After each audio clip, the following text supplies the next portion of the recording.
Some factories disappeared and were almost completely forgotten. But some people stay silent for a long time, while the things they make are still alive in everyday life. Somewhere in America, someone is still cooking with a skillet that was made nearly a century ago.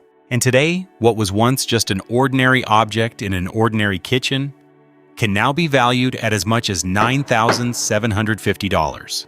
A company that once made everyday cookware for the American kitchen left behind objects that time has not easily erased. So what was it that turned an iron foundry in Erie, Pennsylvania into a name people still search for decades after its production lines had already stopped? But behind the skillets that still survive today lies a much larger question. A system that was built to last for a very long time could not keep going and gradually disappeared. This is the story of the silent Griswold factory. In the second half of the 19th century, America was changing very quickly. Railroads were pulling production regions closer together. Water routes were opening goods to far greater distances. Cities that could receive raw materials, organize labor, and send products outward began to take on a new role. They were no longer just places of trade. They were becoming places where industrial power accumulated day by day. Erie, Pennsylvania was one of those places.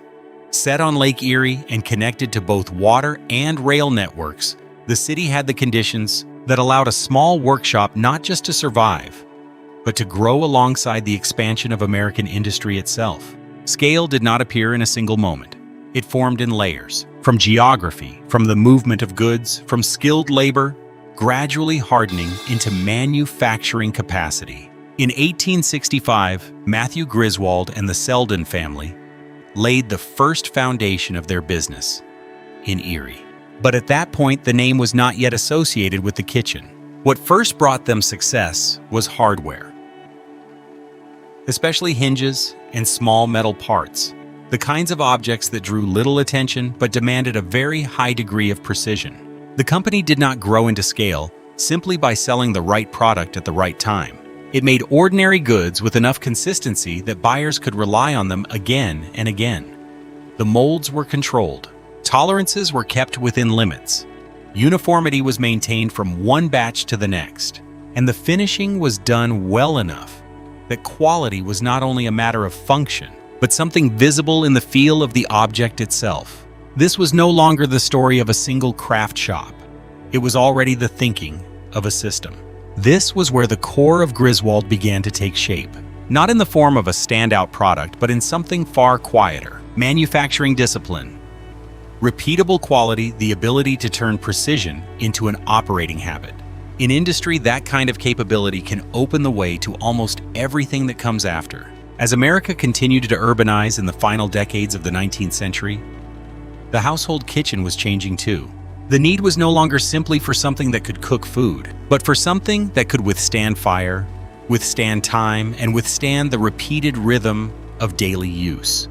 For a company already fluent in the logic of metal molds and consistency, moving into cookware was not a random turn. It was almost a natural extension of the capabilities it had been building from the beginning.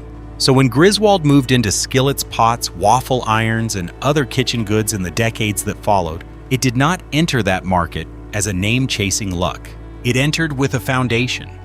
Not everyone had a system that already understood that reputation is not created at the moment of sale, but much earlier inside the foundry in places the buyer never sees. The quietest foundations are often the ones that build the most durable empires. But there is a great distance between a workshop that does good work and a manufacturing empire.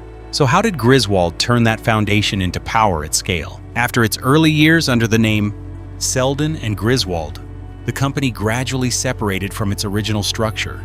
In 1884, Matthew Griswold bought out the Selden family's interest. A year later, the old factory burned. But instead of bringing production to an end, the fire became a point of redirection. By 1887, the business had been reorganized under the name Griswold Manufacturing Company. From that point on, Griswold was no longer simply casting good products. Griswold began standardizing the way those products were made, identified, and brought to market. Skillets, Dutch ovens, waffle irons, and other cookware were no longer just separate goods.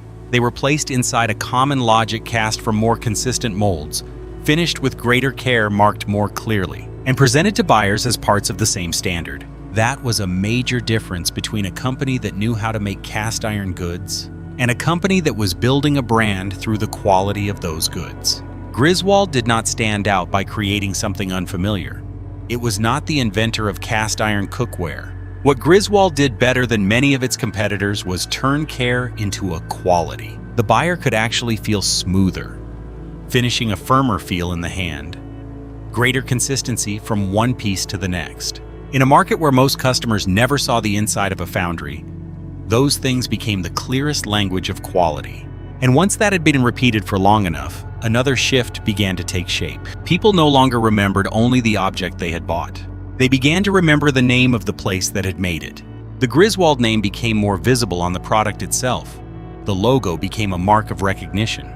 Catalogs meant the products were no longer seen as isolated kitchen tools, but as part of an ordered world of goods, deliberate, recognizable, and speaking in its own language. A skillet was no longer just a skillet. It was part of the system. Griswold was building a system of manufacturing identity and distribution at the same time. By the early 20th century, that scale continued to expand. In 1903, the company moved to a new facility at the corner of 12th and Raspberry Streets in Erie. The move to a new factory site did not simply reflect a need for more space. It showed that the system had grown large enough to require a different setting in order to maintain its own operating rhythm. More stages of production, more workers, more products. While still preserving the sense of consistency the market had come to recognize. Its products moved far beyond Erie. They appeared in catalogs in stores and household kitchens, in the everyday rhythm of an America moving deeper into mass consumption. From the late 19th century into the early 20th, Griswold was not only expanding production, Griswold was expanding its presence in daily life. Each part of the system was beginning to lock into place: the foundry, the finishing, the identifying marks, the catalogs, the distribution, and finally the habits of the people using the products. Once those parts had been working together for long enough with enough stability, a company no longer simply sold goods. It began to shape the standard of the very market it served. And for many decades, Griswold lived in that position. But the more beautifully a system works at its peak, the harder it becomes to accept changes that no longer follow the logic that built it. For much of the early 20th century, Griswold lived in the phase every manufacturer hopes to reach the point at which quality is no longer a promise, but a reputation. It was not just a few standout products. Griswold created an entire world of goods that could enter the household kitchen in many different forms: skillets, Dutch ovens, waffle irons, cast iron lids, molds, and then gradually newer product lines as the market changed. By the late 19th century, Griswold had already added aluminum cookware. In the 1920s came enamel lines. By the 1930s, the company had even moved into electric household appliances. By then, Griswold was no longer a workshop tied to a narrow group of products. It had become a company capable of scaling outward without losing its manufacturing identity. Customers did not turn to Griswold simply because it offered many products. They turned to Griswold because they knew whatever they bought would be made to a standard. Each object still carried the same qualities: solidity in the hand, careful finishing consistency, and a kind of trust built through standardized processes maintained over a very long time. Griswold occupied space in the market. More than that, Griswold occupied space in the daily habits of the American kitchen. In those years, the system was operating in something close to its ideal form. Production strong enough to sustain its reputation, brand recognition clear enough for buyers to remember the name, a product range broad enough to move deeper into daily life, and a distribution network strong enough to carry everything far beyond Erie. Many companies could sell products. Not many could create a presence in the kitchen, almost as a natural fact of everyday life.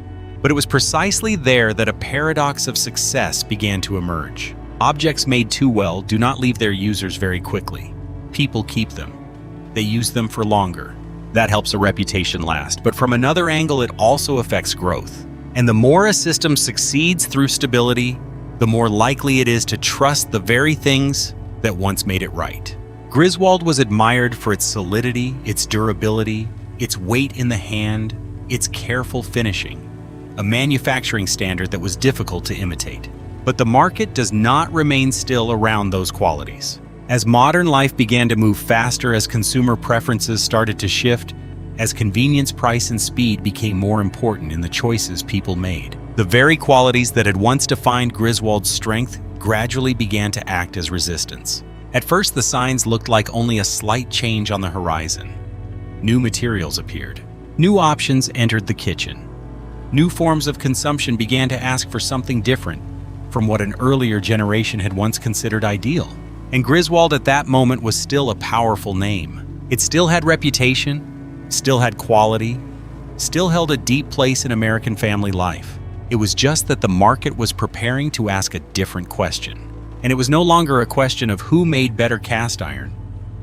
The market does not stand still long enough for any standard to keep the same meaning forever. By the middle of the 20th century, the American kitchen was no longer defined only by durability. It was increasingly defined by convenience, speed, weight, price, and by how well an object fit a way of life that was changing very quickly. New materials entered everyday life. New surfaces appeared.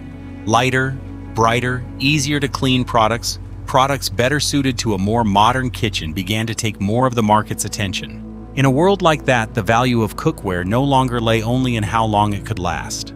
It also lay in whether it fit the way people were living now. And that was the point at which Griswold's old strength began to meet a new question. Griswold still had quality, still had reputation, still had a manufacturing standard the market had known for decades. But by then, the market was no longer operating entirely by the logic that had carried Griswold to its peak. It was leaning more toward convenience, toward cost, toward speed of change, and toward the ability to adapt to an increasingly modern consumer life. The problem was not that Griswold suddenly began making inferior products. The problem was that the world around it was beginning to define good in a different way. A system built to produce objects that were solid, heavy in the hand, carefully finished, and able to carry reputation through time, usually does not change direction very quickly.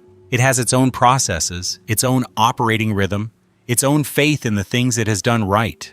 And because it had been right for so long, it became harder to treat market change as an instruction that required an immediate response. Meanwhile, the household goods industry was shifting in ways that were increasingly clear: larger scale production, a wider range of materials, broader competition, and more choices for the buyer. And when buyers have more choices, the way they judge a product begins to change as well.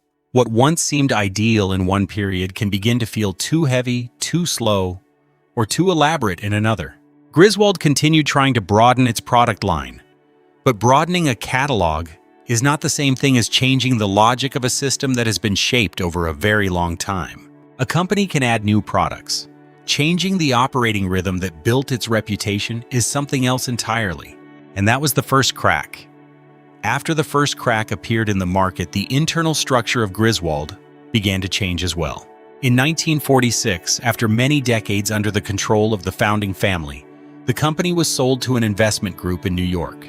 By the following year, the Griswold family had left the business entirely. For decades, Griswold had been shaped from within by a manufacturing tradition built on quality, finish consistency, and a reputation accumulated over time. When ownership passed into other hands, the factory in Erie was still there, the workers were still there, the familiar processes were still there, but the system was no longer being guided by the same logic as before. By the 1940s, the company was facing financial difficulty, while also confronting competition from more modern products, internal labor disputes, and signs of declining quality. One layer of pressure built on top of another until the system could no longer hold the stability it once had. In March 1957, McGraw Edison acquired Griswold. That same year, the housewares division and the Griswold brand were sold again to Wagner Manufacturing in Sydney, Ohio. The chain of transfers happened quickly enough to make one thing clear: the system that had been built in Erie was no longer being treated as a center that needed to keep growing. It was increasingly being treated as a unit that could be separated, moved, and placed inside a different structure. A brand can still survive. A product line can still continue. But the logic that created it in its original birthplace no longer remains intact. In December 1957, the Erie factory closed. When those doors shut, 60 people lost their jobs. That number is not large in the way of a giant industrial collapse, but it is enough to show what this really was: not an empire exploding in a single day, but a system gradually taken apart until the fire in the place that had once made it finally went out. The factory in Erie had stopped, but what was made there remained across the years. Many Griswold pieces still sit in old cabinets in kitchens, in the hands of people who continue to use them as everyday tools. And some of them over time began to take on a second life, the life of objects that are hunted for, collected, and valued more highly with each passing year. A Griswold cast iron skillet pattern number 411 with the slant logo Erie and heat ring sold for $9,750 at an auction in 2025. Many Griswold waffle irons can also reach prices from the hundreds into the thousands. That value does not come from rarity alone. It also comes from something else: the trace of an entire manufacturing era still preserved in the object itself. People can recognize it by hand, by eye, through the experience of using it. The finish, the consistency, the casting skill, the identifying marks, the sense of solidity. These pieces are not just old cookware, they are what remains of a lost manufacturing standard. And perhaps that is what Griswold truly left behind.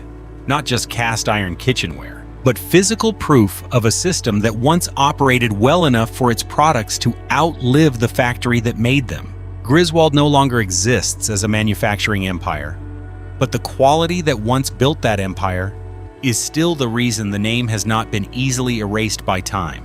Perhaps in the end, what remains is not only a set of old cast iron pans, but the memory of a time that once placed real care into the things it made. And perhaps time does not carry everything away in the same way, but leaves behind the things made with enough care and decency